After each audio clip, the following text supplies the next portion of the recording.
कहते हैं देश की राजधानी दिल्ली में सबका आशियाने का एक सपना होता है, लेकिन वो सपना जब चूर चूर हो जाता है तो लोगों की जो उम्मीदें हैं उन पर पानी फिर जाता है। जी हाँ, हम बात करें देश की राजधानी दिल्ली की और देख सकते हैं मेरे पास ऊंची ऊंची बिल्डिंगें आपको दिखाई दे रही होगी और यहाँ पर ये आसमान छूती जो बिल्डिंग है इनके अंदर काफी जो फैमिली है वो रह रही है। और ऐसे में कुछ समय पहले ये जो फ्लैट्स है जब ये बने थे, लोगों को सपने दिखाए गए थे, बड़े बड़े सपने दिखाए गए थे कि यहाँ पर जो आपको हर वो सुविधा मिलेगी जो देश की राजधानी दिल्ली में लोगों को मिलती है। लेकिन जब यहाँ पर लोग आए तो उनको सुविधाओं के नाम पर अगर कुछ मिला तो वो ठेंगा मिला। हम बात कर रहे हैं यहाँ पर डीडीए ने काफी संख्या में, कई हजारों की संख्या में डीडीए ने फ्लैट्स बनाए थे और यहाँ पर जब लोग आकर रहे, करीबन 2800 के आसपास एक अपार्टमेंट के अंदर फ्लैट्स है और 600 लोगों को जो अलॉटमेंट है वो अभी तक हुई है।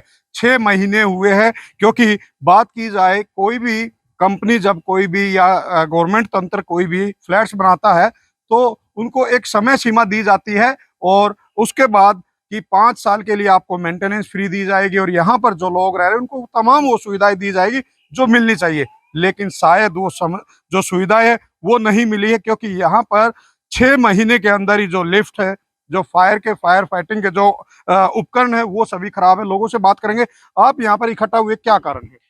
सर, हमें यहाँ पर रहते 6 महीने हुए हैं। सितंबर से ये पोजेशन मिलना शुरू हुआ था, लेकिन 6 महीने के अंदर ही डीडीए ने सारी सुविधाओं को बंद कर दिया है। इलेक्ट्रिक मेंटेनेंस जितनी भी है कॉमन एरिया की, वो सारी बंद कर दी गई हैं। लिफ्ट की मेंटेनेंस खत्म हो गई है। हम फोन करते हैं डीडीए की, तो डीडीए को, तो डीडीए कहती है कि अब हमारी मेंटेनेंस खत्म है। शाइंडलर कंपनी जिसकी लिफ्टें लगी हुई हैं, उनके पास फोन करते हैं तो कहते हैं कि हमारे पास कोई एएमसी का पैसा नहीं आया।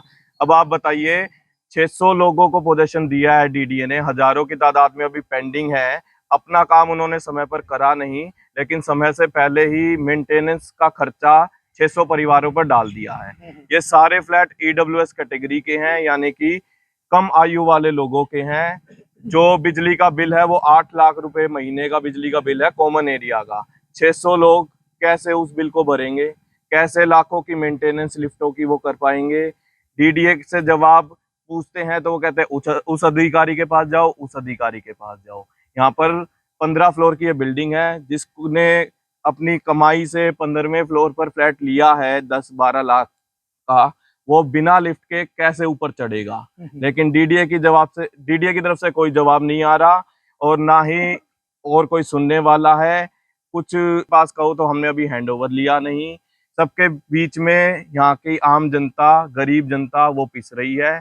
अपने खून पसीने की कमाई से जो फ्लैट लिया है वो जीरो होता जा रहा है। सर ये बताइए कि लिफ्ट है, जैसा कि आपने बताया कि 15वीं मंजिल पर अगर कोई बुजुर्ग फ्लैट लेता है, लिफ्ट नहीं है, क्या करेगा वो? कोई हादसा हो जाता है, सर कोई आग कुछ लग नहीं जाती है? करेगा। डीडीए ने हमारे संग बहुत बड़ा धोखा किया है, क्योंकि जब इन्होंने ब्राउजर वगैरह में सब में दे रखा है कि पूरा मेंटेनेंस अभी ये संभालेंगे 5 से 10 साल तक। अभी सोसाइटी बसी नहीं है सर, उससे पहले ये अपने आप को बर्बाद करने, हम लोग को बर्बाद करने के लिए लगे हुए हैं और पीछे हट रहे हैं। कह रहे हैं जी आप लोग संभालो, आपका मेंटेन, किसी को हैंड ओवर देने को राजी नहीं है, किसी को सिस्टम करने को राजी नहीं है। पैसा कहाँ से आएगा? क्या डीडीए वालों के यहाँ डकैती डाली जाएगी तब पैसा आएगा क्या? सिस्टम इतना भ्रष्ट है कि कोई सुनवाई नहीं है। ईडब्ल्यूएस का फ्लैट है, ईडब्ल्यूएस क्योंकि लो कैटेगरी के लोगों को, गरीब लोग यहाँ पर रह रहे हैं, तो 6-6 10-10 लाख रुपए का बिल कैसे पे करेंगे वो? सर यही तो कि ईडब्ल्यूएस का मोहर लगा के ये केवल लूटने पे लगे हुए हैं कि आपने ईडब्ल्यूएस का मोहर लगा दिया, बना दी बिल्डिंग प्राइवेट सोसाइटियों की तरह, और उसका मेंटेनेंस कुछ करना नहीं चाहते। अगर आप जिम्मेदारी नहीं ले सकते तो बनाने की जरूरत क्या थी कि इतने बड़े ऊंचे फ्लैट बना दिए आपने, कि आप दिखा रहे हैं सपना दुनिया को कि देखिए हमने ये किया, हमने वो किया, और आप कर क्या रहे हैं? जो यहाँ आ गए हैं वो क्या करें? हम जैसे आदमी क्या? लोगों के साथ ये हुआ कि घोड़ा दिखाकर आपको गधी बेच दी गई? बिल्कुल सर, यही हो रहा है। यही हुआ है। और हमें सर, ये हम जैसे आदमी तो आत्महत्या करेंगे क्या? कि हम तो फैमिली के संग आ गए हैं, हमने खून पसीने की कमाई से ये फ्लैट खरीदा है, हमें किस्तें भी भरनी है, हम इसी के पीछे दौड़ते रहेंगे क्या? बच्चों को कब पालेंगे? फिर तो हमें आत्महत्या करनी पड़ेगी। अभी ये खंडर करके हम बाहर निकल जाएंगे। सपने सपने लग्जरी दिखाए गए हैं, लेकिन ठेंगा मिला है। महंगा मिल रहा है जी, बिल्कुल। क्योंकि इतने बड़े फ्लैट में कोई बुजुर्ग है कैसे चढ़ेगा ऊपर? जब लिफ्ट ही नहीं चलेगी तो कैसे चढ़ेगा? और सारे अभी तो ये लिफ्ट की नहीं, अभी सीवरों की भी समस्या यही है। यहाँ कोई सा भी सीवर बाहर नहीं डल रहा है, सारा का सारा नाला में यही चल रहा है, नालियों में। वो सारे भी बुक हो जाएंगे, बीमारियां सारी फैलेंगी। दोबारा से ये कोरोना चल रहा है और बीमारियां भी फैलेंगी। जब भी कोई बिल्डिंग बनती है तो उसके लिए आग बुझाने के जो यंत्र है वो लगाए जाते हैं और वो बहुत जरूरी होते हैं, लेकिन शायद इन यंत्रों को फिलहाल खुद अपनी सुरक्षा की जरूरत है। देख सकते हैं 6 महीने में इन यंत्रों की जो हालत है वो ऐसी हो चुकी है कि कल को खुदा ना करे अगर कोई हादसा हो जाता है तो शायद ही ये काम कर पाएंगे, क्योंकि पूरी तरह से 6 महीने के अंदर ये फायर के जो उपकरण है ये जंग खा चुके हैं। तो ऐसे में सवाल कई उठते हैं भ्रष्टाचार की तरफ, जो इशारा वो भी किया जा रहा है कि ऐसा किस कंपनी को टेंडर दिया गया था, किस कंपनी को जो ठेका वो दिया गया था कि 6 महीने के अंदर ये फायर के जो उपकरण है वो खराब हो गए। ये सिरका कंपनी को इसका ठेका दिया गया था, वो कोई हिसाब से उन्होंने कोई काम नहीं कर रखा। सब तरफ अपने पैसे बचाने के लिए उन्होंने घटिया से घटिया मिस्त्री और ठेकेदारों को काम दिया और बिल्डिंग का एक ढांचा खड़ा करके हम लोगों के हवाले कर दिया, जिसको हम गरीब आदमियों को भुगतना पड़ रहा है। और सबसे जरूरी जो मुद्दा मैं आपको बताने वाला हूँ, आज आम आदमी की समस्या है बिजली की, पानी की और लिफ्ट की। बिजली दिन में अगर घंटा चली भी गई तो उसको आदमी कवरेज कर लेता है कि चलो कोई बात नहीं, घंटा चलेगी, और उसमें फिर जाकर के लिफ्ट के लिए दिक्कत पड़ती है। जब ये प्लाट मकान अलॉट किए गए थे तो बोलते थे बोले जनरेटर सिस्टम है यहाँ पे, तो अरे वो जनरेटर चल कब रहा है? अगर जो लिफ्ट लिफ्ट चल नहीं रही, वो तो चल ही नहीं रही। जो चल रही है उसके लिए तो वो जनरेटर चले, उनका कुछ सिस्टम ही नहीं है। बोलने को बहुत बड़ी बड़ी बातें लिख करके दी गई थी।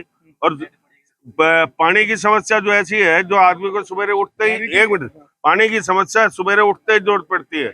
यहाँ पे पता नहीं कब पानी टंकी में एक साल 2 साल कंस्ट्रक्शन वर्क में लग गया, वो प्लास्टिक की टंकियां लगी हुई है, वो टूट के क्रैक हो गई हुई है, पानी बह रहा है। और जब मर्जी पानी खत्म हो जाए उसको वाटर वर्क्स के आदमी बोलते हैं तो बोलता है जी मेरी 2 घंटे ड्यूटी सुबह की, 2 घंटे ड्यूटी शाम की है। जबकि डीडीए ने उनको ठेके में दे रखा है तो उनको 24 घंटे वाटर ऑपरेटर होना चाहिए। बगैर पानी के आदमी को घूमना पड़ता है। आदमी लैट्रिन करके आए तो कहते हैं आप सफाई के लिए पानी नहीं है। बताइए कि जो जिस कंपनी को जो भी बनाने का टेंडर दिया था, क्या उसकी तरफ से भी भ्रष्टाचार हुआ? भ्रष्टाचार हो ही रहा है जी। आप जिस कंपनी को ये सब काम दिया गया था उनके किसी भी आदमी को कंप्लेंट करो तो वो लगातार पल्ला झाड़ते हैं, लगातार अपने काम से पल्ला झाड़ने की कोशिश करते हैं। एक दूसरे के ऊपर लगातार ये चलता है। यहाँ पर जो मेन मुद्दा वो लिफ्ट, पानी और बिजली का जो है वही है, और सफाई के नाम पर तो कुछ भी नहीं है। इतनी बुरी स्थिति है यहाँ पर। बिल्कुल। अब जो लोग हैं, लोगों का यही कहना है कि यहाँ पर जो फ्लैट्स तो जरूर बनाए गए हैं, लेकिन ये वो फ्लैट है कि यहाँ पर देख सकते हैं जो गगनचुंबी जो बिल्डिंगें हैं वो बनाई गई है, लेकिन शायद कल को भगवान ना करे कोई हादसा हो जाता है तो ऐसे में लोग हैं वो भला लिफ्ट से कैसे आएंगे। और फायर की अगर बात की जाए तो वो पूरी तरह से यहाँ पर जो फायर के जो उपकरण है वो पूरी तरह से खराब हो चुके, तो ऐसे में लगता नहीं कि लोगों की जो जान है वो पूरी तरह से खतरे में है। बिल्कुल सर, बिल्कुल तरह से खतरे में है। समस्या ये है कि सर इसमें सीवेज की प्रॉब्लम है सबसे ज्यादा। तो अभी आग पे आप जाएंगे पूरा सीवेज बिल्कुल जाम पड़ा हुआ है। लिफ्ट में सबने सुना ही है, आपने सब लोगों का सुना है कि लिफ्ट में क्या फायर की अगर 15वीं मंजिल पर कल को कोई हादसा हो जाता, कोई आग लग जाती है तो कैसे आग पर काबू पाया जाएगा? बिल्कुल। क्या दमकल विभाग का इंतजार किया जाएगा? दमकल विभाग का बिल्कुल इंतजार नहीं किया जाएगा, बट कर भी हम कुछ नहीं कर सकते। यहाँ पे जिंदगी जीने के बजाय जिंदगी काटने को मजबूर हो पड़े हैं जितने भी EWS के नाम पे। ये बिल्कुल एक इस तरीके से सपने बड़े बड़े दिखाए गए थे कि फ्लैट्स मिलेंगे, सपने बड़े बड़े दिखाए गए थे, लेकिन क्या साबित हो रहा? उठ के मुंह में जीरा ही जीरा है सर। कुछ भी नहीं दिया इन्होंने ना, परेशान कर रखा है और कुछ भी नहीं है। मेंटेनेंस के नाम पे बिल्कुल क्या जीरो। मतलब कि इसके खिलाफ ये जो आप लोगों ने अब शुरुआत की है, जो आवाज उठाई, क्या ये चलती रहेगी या आप भी ऐसे ही औरों की तरह यहाँ पर शांत होकर बैठ जाएंगे, जो हालात उनसे समझौता करेंगे? सर अब तो आवाज चलेगी, और चलेगी इतनी कि जो आगे लोग लेंगे ना वो ना ले। जितना हम परेशान है और हमारे भाई है वो परेशान ना हो। बिल्कुल। लोगों का यही कहना है कि जो यहाँ पर जिस भी कंपनी ने या जो भी अधिकारी जिसने भ्रष्टाचार किया, जो आरोप लगे हैं, उनके खिलाफ सख्त से सख्त कार्रवाई की जाए। और जो यहाँ पर लिफ्ट है या जो भी बुनियादी सुविधा है या फायर के, मेरे पीछे आप जो देख रहे हैं फायर के जो उपकरण, इनको जल्द से जल्द ठीक किया जाए, ताकि कल को कोई हादसा अगर हो जाए तो किसी मासूम किसी की जान ना जाए। Rajesh, T24 news, Narela.